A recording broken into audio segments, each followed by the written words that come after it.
역사잡기 2부 화제였던 뉴스 먼저 정리해드리죠. CBS 김효은 기자 어서 오세요. 네, 안녕하세요. 네, 첫 소식은요. 네, 세계적인 천재 물리학자 스티븐 호킹 박사가 오늘 향년 76세로 타계했다는 소식이 전해져 전 세계가 애도하고 있습니다. 네, 이 루게릭병이라고 하는 핸디캡을 극복하고 아주 뛰어난 업적을 남기신 분이죠. 네, 스티븐 호킹 박사 하면 안경 끼고 휠체어에 앉아있는 모습이 떠오르실 텐데요. 호킹 박사는 생전에 손가락 2개를 제외하고 온몸이 마비된 상태에서 특수 휠체어와 안면 센서를 이용해서 다양한 연구, 저술, 그리고 강연 활동을 펼쳤습니다. 네, 21살 때 근위축성 측색 경화증이라고 전신 근육이 서서히 마비되는 루게릭병 진단을 받았고요.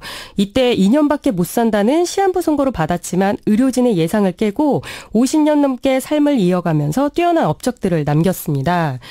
네, 그리고 호킹 박사는 케임브리지 대학에서 박사학위를 취득했고 2009년까지 이 대학의 수학 석좌 교수를 지냈습니다. 네, 블랙홀과 관련된 우주론 그리고 양자중력 연구에 크게 기여했고 대중과학 서적도 저술했는데 이 가운데 시간의 역사는 세계적인 베스트셀러에 올랐습니다. 그렇죠. 아주 유명한 어록도 많이 남기셨죠. 네, 숱한 어록이 있지만 그중 인생에 관한 어록이 대중들에게 큰 울림을 줬는데요.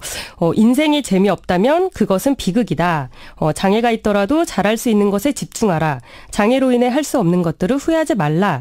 신체적 장애가 있더라도 정신적 장애가 있어서는 안 된다. 이런 어록들이 유명합니다. 예. 네, 그리고 지금 네티즌들 사이에서 갑자기 평행 이론이 화제가 되고 있는데요.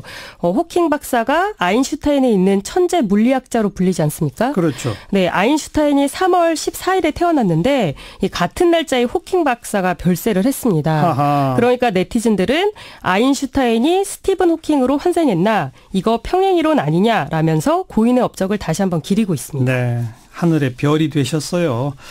자, 다음 소식은요. 네, 저도 당했어요. 미투 운동. 그 맛에 당했어요. 여기서 미투는 성폭력 피해를 고발하는 미투가 아니고요. 고기를 뜻하는 영어 미트입니다.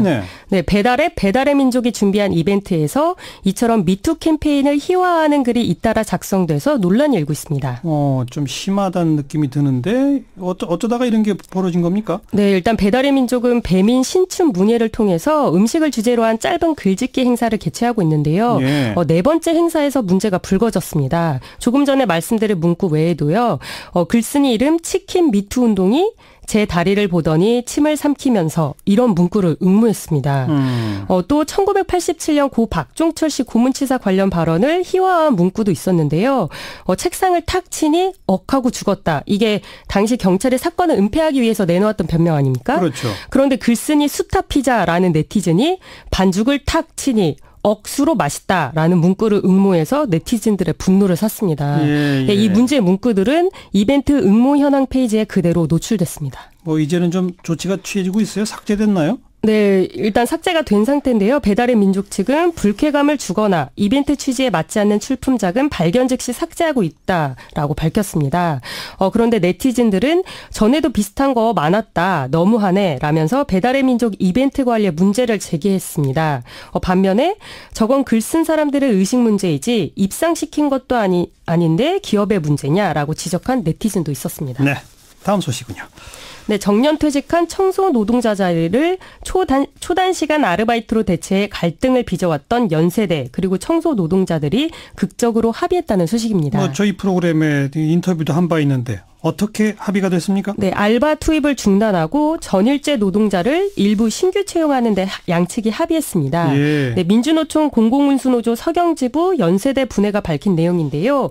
학교 측은 전일제 노동자 10명을 채용하기로 했고 노조 측은 지난 1월부터 총장실에 있는 본관에서 벌여왔던 무기한 농성을 57일 만인 어제 해제했습니다. 근데 정년퇴직한 분들은 훨씬 많았지 않나요? 30명이 넘지 않았나요? 네, 맞습니다. 지난해 말 31명이 정년퇴직을 했는데 예. 당시 학교 측이 재정 압박을 이유로 이 자리를 충원하지 않았었죠. 예. 네, 대신에 초단기 알바를 투입해서 노조와 갈등을 빚었었는데요.